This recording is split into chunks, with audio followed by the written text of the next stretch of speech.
আসসালামু আলাইকুম ওরহমতুল্লাহি ওবরাকাতুহ।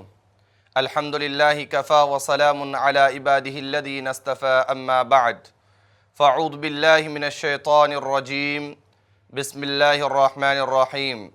ইকরা বিসমি রাব্বিকাল্লাযী খালাক। সম্মানিত সুপ্রিয় দর্শক সুধী, আমরা যখন আমাদের সমাজের সার্ভে করলাম তখন বুঝতে পারলাম যে আজকের এই ব্যস্ততার জীবনে আমাদের মুসলিম সমাজ দিন সম্পর্কে যেই নিম্নতম জ্ঞান রয়েছে সেই নিম্নতম জ্ঞান থেকেও তারা বঞ্চিত। অথচ এই শরিয়তে ইসলামিয়ার সর্বপ্রথম যেটি হুকুম ছিল, সর্বপ্রথম যেটি ওয়াহী ছিল, সেটা ছিল জ্ঞান। রাসূল সাল্লাল্লাহু আলাইহি ওয়াসাল্লামের উপরে সর্বপ্রথম যে ওয়াহীটি অবতীর্ণ হয়েছিল সেটা ছিল ইকরা, যার অর্থ হচ্ছে পড়ো। এবং রাসূলুল্লাহ সাল্লাল্লাহু আলাইহি ওয়াসাল্লাম হাদিস শরীফের মধ্যে বলেছেন, তলাবুল ইলমি ফরিদাতুন আলা কুল্লি মুসলিম। জ্ঞান অর্জন করা প্রত্যেক মুসলমান নর ও নারীর উপরে হচ্ছে ফরজ। আমাদেরকে জ্ঞান শিখতে হবে। জ্ঞান শেখার কোনো বয়স নেই। জন্ম থেকে নিয়ে মৃত্যু পর্যন্ত আমাদের সবাইকে জ্ঞানের সাথে সম্পৃক্ত থাকতে হবে। তো সম্মানিত উপস্থিতি, এই কারণে আপনাদের সুবিধার জন্যে, আপনারা যাতে উপকৃত হতে পারেন তার জন্যে আমরা নিয়ে এসেছি একটা বিশেষ প্রোগ্রাম, যেটা হচ্ছে 5 মিনিটের মাদ্রাসা। সম্মানিত উপস্থিতি, এই 5 মিনিটের মাদ্রাসাতে আমরা সংক্ষিপ্ত সময়ে বিভিন্ন ধরনের বিষয়ের উপরে আলোচনা করব, যেমন কোরআন, আকিদা, ফরায়েজ এবং নবী সাল্লাল্লাহু আলাইহি ওয়াসাল্লামের সুন্নত, নবী সাল্লাল্লাহু আলাইহি ওয়াসাল্লামের জীবনদশা, এরকমই বিভিন্ন ধরনের বিষয় নিয়ে আপনাদের সম্মুখে আলোচনা করব। যেই বিষয়গুলো আমি বর্ণনা করলাম সেই বিষয়গুলির মধ্য থেকে কয়েকটি বিষয় নিয়ে আজকে আমরা আলোচনা করব। তার মধ্যে একটি বিষয় হচ্ছে আকিদা। আকিদা কাকে বলে? আকিদা বলা হয় পুখতা ইমানকে এবং মজবুত ফয়সলাকে বলে, এবং মানুষ যেন তার ব্যাপারে একদম বিন্দু পরিমাণ পর্যন্ত সন্দেহ না করে যে আল্লাহ বলে কোনো জিনিস আছে, ফেরেশতা বলে কোনো জিনিস আছে। যে 6টি জিনিসের উপরে ঈমান আনয়ন করতে হয় সেই বিষয়ের উপরে যেন পরিপূর্ণভাবে সে ঈমান আনে, তার মনে কোনো রকমের সন্দেহ না হয়, সেটাকেই বলে কি? আকিদা। সম্মানিত উপস্থিতি, আকিদা আমরা কোন জায়গা থেকে পাবো? আকিদা আমরা পাবো কোরআন এবং সঠিক হাদিস দ্বারা দিয়ে। অন্য কোনো জায়গা থেকে আমরা আকিদাকে খোঁজার চেষ্টা করব না। আকিদা আমাদেরকে কোন জায়গা থেকে বুঝতে হবে? কোরআন এবং হাদিস থেকে। তারপরে আমাদের দ্বিতীয় বিষয় রয়েছে সুন্নাত। সুন্নাতের উলামা একরাম বিভিন্ন ধরনের সংজ্ঞা পেশ করেছেন।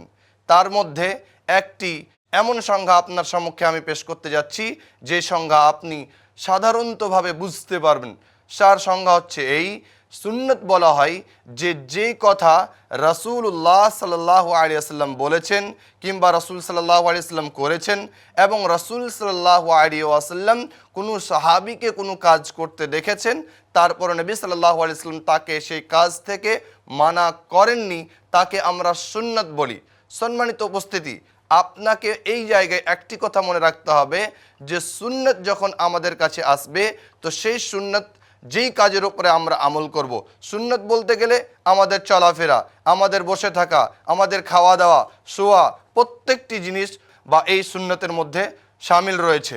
এখন আমি আপনি যে কাজ করব সেই কাজে আমাদেরকে পরিপূর্ণভাবে আমাদেরকে জানতে হবে যে সেটা যেন সুন্নত সম্মত হয়। যদি সেটা সুন্নত সম্মত না হয় তাহলে সেটা বাতিল হয়ে যাবে।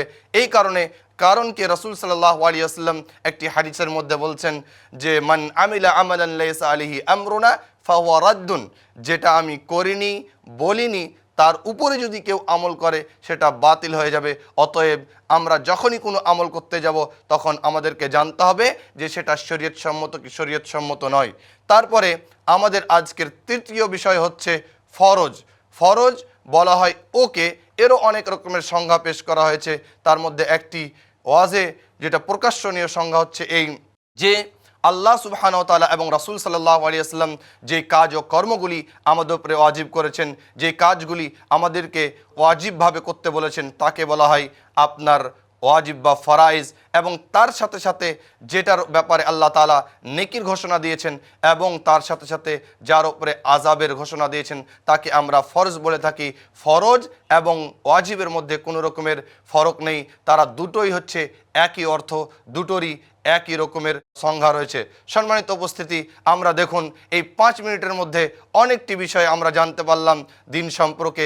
এরকমই ভিডিও পেতে আমাদের সাথে জুড়ে থাকেন, আমাদের সাথে যুক্ত হয়ে থাকেন এবং অবশ্যই আমাদেরকে সমর্থন করবেন এই ভিডিওর উপরে কমেন্ট করে, শেয়ার করে এবং আমাদের সাথে থাকুন। এই থেকেই আমি আপনার থেকে বিদায় নিচ্ছি। আবার আপনার সাথে সাক্ষাৎ হবে একটি নতুন ভিডিওতে। আসসালামু আলাইকুম ওয়া রাহমাতুল্লাহি ওয়া বারাকাতুহু।